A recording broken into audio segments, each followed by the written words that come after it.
That hurts something sweet and terrible. Sure as I'm forking his horse here, that'd be bad for me, or maybe good. Lost in memory, Brazos saw the green river brawling between its gray banks where the willows had a reddish tinge not all from the sunset. A brace of wild ducks winged swift flight over the water. Coyotes watched the rider from the slope opposite. The willows shook with the movement of deer or cattle working down to the river.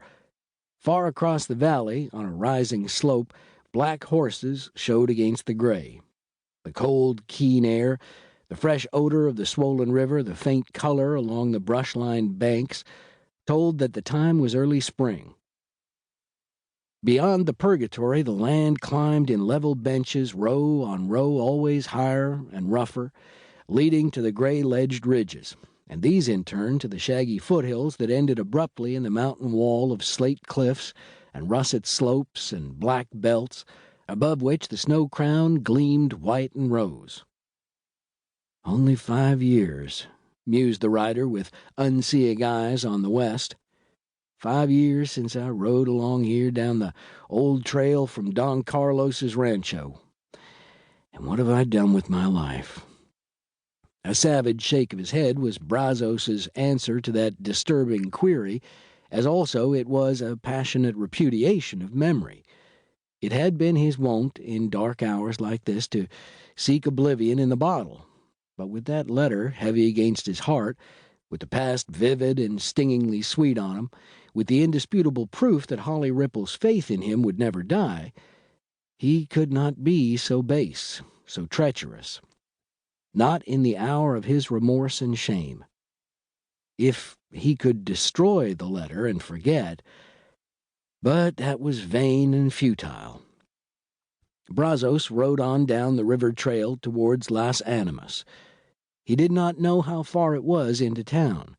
His horse was lame and weary. This stretch along the purgatory was not prolific of cow camps. Nevertheless, Brazos hoped to run into one before nightfall.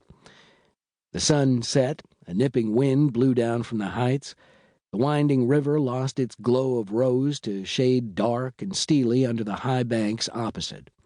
A coyote wailed out its piercing, mournful cry. "Purgatory, huh?" muttered Brazos somberly. "Well, the son of a gun Spaniard that named this here creek sure hit it plumb center. Purgatory. River o' lost souls. Doggone if that doesn't fit me proper. I'm sure a riding fool, a gone goslin, a lost soul." The trail worked up from the river to an intersection with a road. In the gathering darkness, Brazos's quick eye caught sight of 3 horsemen riding out from a clump of dead trees, which only partly obscured a dark cabin.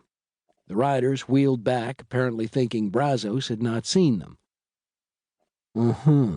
Muttered Brazos to himself. "You gotta be cuter'n that, my buckos. Now I just wonder what in hell kind of a move you call that." All the instincts and faculties of a range rider had been remarkably magnified in Brazos Keene. He reined his horse some rods before passing in front of that clump of trees. Brazos heard a sibilant hissing. "Hold there!" and a sound that seemed like a gloved hand slapped on metal. A hoarse voice, thick-tongued from liquor, rasped low. Then came a young, high-pitched answer. "But, Bard, I'm not risking—" The violent gloved hand cut that speech short. To Brazos, the name that had been mentioned sounded like Bard, but it might have been Bart or even Brad. "Hey, riders," called Brazos curtly. "I seen you before you seen me." After a moment of silence, Brazos heard the word "Texan" whispered significantly. Then one of the 3 rode out. "What if you did, stranger?" he asked. "Nothing. I just wanted you to know all riders ain't blind and deaf." Brazos's interrogator halted just so far away that his features were indistinguishable. But Brazos registered the deep, matured voice, the sloping shoulders, the bull neck. "There's been some hold-ups along here."